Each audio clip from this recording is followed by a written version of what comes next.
Greetings. My name is Dr. Carly York, and I am the manager of operations and education for the American Classical Orchestra. And today I am sitting down with Thomas Crawford, the founder and artistic director of the American Classical Orchestra. Thank you so much, Tom, for joining us. I'm really excited that you are here. If you're new to classical music, what is a period instrument? I think period instruments has lasted. I think that title, and it's not perfect, but it has to do with playing on instruments or using singing styles that were known at the time that the music was written, whether it was by a great composer or a not so great composer. The music, we can play Mozart, for example, on instruments from 300-400 years that are different. You can play it on saxophones, but the American Classical Orchestra is dedicated to being that organization that attempts to recreate the sound world and using the tools, the instruments known to the composers. Awesome. That's awesome. Organic sound waves blending together, just like they did in the time of Mozart, Bach, Handel, etc. So we have named our season coming up the Season of Stars because each one of these concert programs features at least one soloist, whether instrumentalist or vocal, who are leading practitioners in the historical period instrument world. Can you tell us some of the influential factors that were put into programming this particular season's collection of works? So, the Season of Stars has to do with the fact that anybody wanting to master a period instrument and relearn the techniques and buy an expensive instrument and make this huge investment, they're usually not doing it casually. They're passionate about it, and once they become fully involved in this movement and meet all these other people who are doing the same thing, they become extraordinarily proficient at their art. And I can honestly say that, again, comparing with, say, the Philharmonic, while there's a lot of great virtuoso players there, player for player, there are more fine players in the American Classical Orchestra. And so the talent that you know we have impacted the repertoire that you chose. Is that fair to say? It's fair to say in some cases, like in the case of the Baroque violin concerti, we had done a recording during the pandemic called the Chacon Project, and it was revealed then the abilities that Chloe Fedor has as a young violinist, and she played the Bach unaccompanied um, partita, and we have players like that here, and who live elsewhere but come here a lot.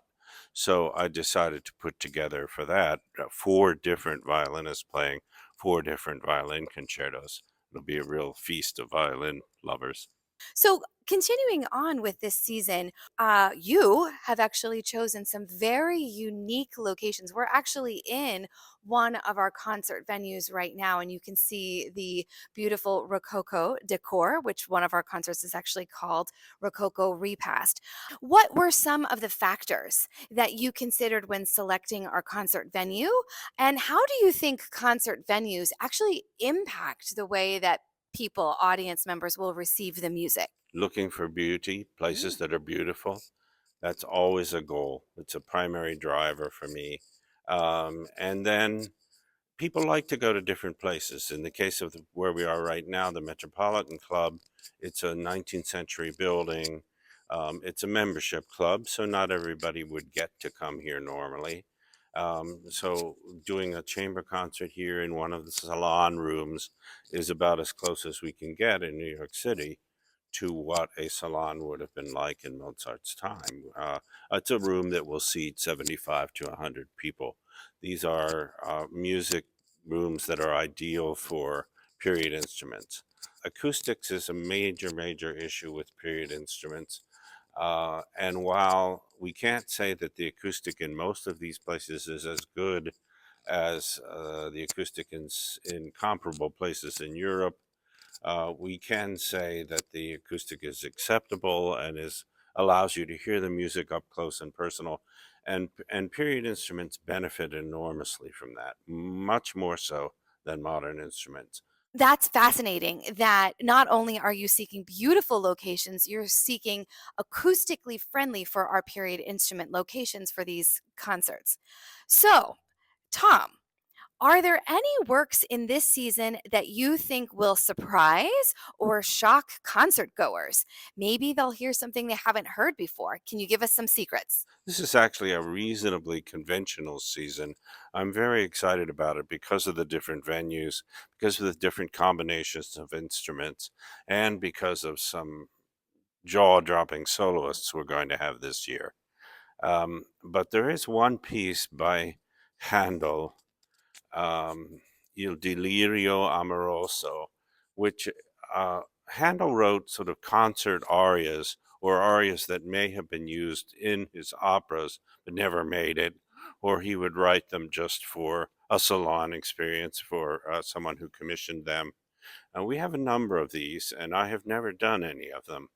But our soloist, Elise Albion, for the November concerts, brought one to my attention. So, as you ask, is there anything shocking? Well, there couldn't be anything more shocking than that this aria was written for a castrato. Oh. We don't have castratos anymore. It was a sound that was known during the 18th century, which these were male sopranos. They were dedicated to great arias, and Handel had relationships with a number of them. So Elise, the soprano that we're using, is fully capable technically of doing the virtuoso lines and the powerful, fiery melismas in this aria. The aria happens to also feature a major violin solo and a major oboe solo and a major recorder solo. Mm. So there again, the soloists are going to steal the floor, but all in obligato with this incredible vocal part. I mean, you're just not going to hear this piece anywhere else. And speaking of concert venues, that particular concert is taking place at the Metropolitan Museum of Art, surrounded by historical artifacts of the time. So that will be really exciting too. We have a healing Bach concert that's coming up. Can you give us a little bit of information about that particular program? Why choose a concert all Bach? But not one Bach piece, but multiple Bach pieces. So give us a little insight into the healing Bach that we're going to perform. St. Vincent Ferrer Church on Lexington Avenue has a very good acoustic and absolutely splendid nave, so that when you walk into it, before you hear a note, you have a sense of awe, and this helps set people up, whether we're playing Bach or any other music. But all Bach, there always has to be all Bach. This is the most advanced music, the most superior music, the music with the greatest potential to for each individual to access parts of their soul that they might not regularly visit. I mean, it's just probing music from the beginning to the end. We're doing the Ich habe genug aria, which is has an oboe solo that is makes you melt. And then there is the very festive um, Yaxet cantata, which has a virtuoso trumpet solo part. It's insane. And then we're going to sing for only the second time in 40 years one of the great Bach motets. We have a splendid choir in this group. As for the healing aspect of Bach, many musicians have referred to this over the centuries. I don't know if anyone's ever really identified it. Maybe eventually through music therapy, professional research, we'll Mm. understand what happens to the brain. But it has something to do, I'm sure, with that all is well when a Bach piece is finished. That you have this sense that we're lucky to have had someone have the dove sit on his shoulder, in the early 1700s and write this glorious music that would never be surpassed. And so I think the healing aspect comes from knowing that over time all is well when you hear great Bach music. Can you give us some top reasons that somebody who might be new to classical music should come and see an American Classical Orchestra concert? The reason that people should come to ACO concerts is all of the above, that we are using venues that you wouldn't normally get to visit. We're playing literature that is of the period on those period instruments, and the literature is really the driving factor. But other groups play Mozart, but it's fair to say that we play Mozart uh, as no other.